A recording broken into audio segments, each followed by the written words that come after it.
Biz vəhy ailəsiyik və Allah Taala bizə dünyanın sirlərini və bütün elmləri başqa insanlara bəxş etmədiyi xüsusiyyətləri bəxş edib.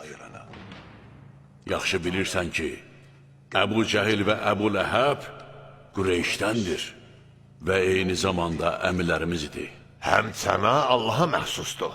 Məyər Peyğəmbər, Allahın salamı olsun ona, Əbdülmanaf nəslindən deyil. Belə ki, bütün insanlara ağı, qarası, qırmızısı istisna olmadan Peyğəmbər göndərilməmişdi. Sizə aid olmayan şeyə necə varis oldunuz? Muhammed, Allahın salamı olsun ona, bütün insanlara göndərilmişdi. Allah Taala belə buyurmuşdu. Göylərdə və yerdə elə bir gizlin şey yoxdur ki, açıq aydın kitabda zikr edilmiş və yazılmış olmasın. Sizə bu bilik kimdən miras qalıb? Muhammeddən sonra Peyğəmbər yoxdur. Siz nə Peyğəmbərsiz, nə də ki Rəsulsuz. Allah Taala Peyğəmbərinə buyurub, dilini vəhiy oxumaq üçün tələsə-tələsə tərpətmə. Dəlil olaraq, bu ayə bütün insanlara kifayət edər. Oxumaq üçün dilini tərpətmə kəlməsi isə, Allah Taalanın xüsusi olaraq ancaq bizə əmr etdiyi şeydir.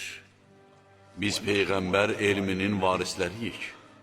Allahın salamı ona və ailəsinə olsun. Buna görə də Peyğəmbərin adəti bütün səhabələri arasında sirrini yalnız Əliyə demək idi. Allah Taala bu haqda bu ayəni nazil edib dedi. Dərk edənlər onu anlayıb qulaqlarında saxlasınlar. Allah Rəsulu, Allahın salamı ona və ailəsinə olsun buyurmuşdu. Ya Əli, Allahdan istədim ki, onu sənin qulağına təlqin etsin. Buna görə də Əli əleyhissalam Küfədə demişdi.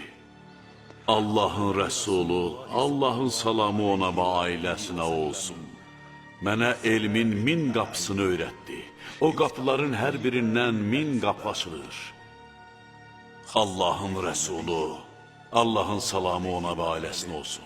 Öz sirrini və elmini yalnız Əliyə deyirdi. Necə ki, Allah Əlini Peyğəmbər üçün ən hörmətli adam etdi. Peyğəmbər ümmətindən heç kimə vermədiyi gizli sirrini və elmini yalnız Əliyə verdi.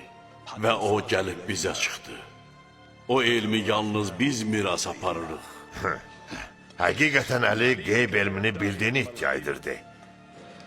Amma Allahdan başqa heç kəs bu elmi bilməz. Deyə bilərsən bu elm Əlidə hardandır, ey Əbu Cəfər? Şübhəsiz Allah Taala Peyğəmbərə bir kitab nazil etdi və orada keçmişdə və gələcəkdə qiyamətə qədər nə varsa açıqlamışdır. Sən bunu necə ispat eləyərsən, Əbu Cəfər? Allahın kəlamından sənə hər şeyi açıq-aşkar bəyan edən kitabı nazil etdik. Uzaq səfərdən gəlmişsən. Nə hacətin varsa istə, Əbu Cəfər. Ailəmi tərk etmişəm. Mənim üçün nigarandılar. İzin versəniz mən qayıdım. Sənin qayıtmağınla onların nigarançılığı aradan gedər. Sən yalnız bizim bir günlük qonağımızsan.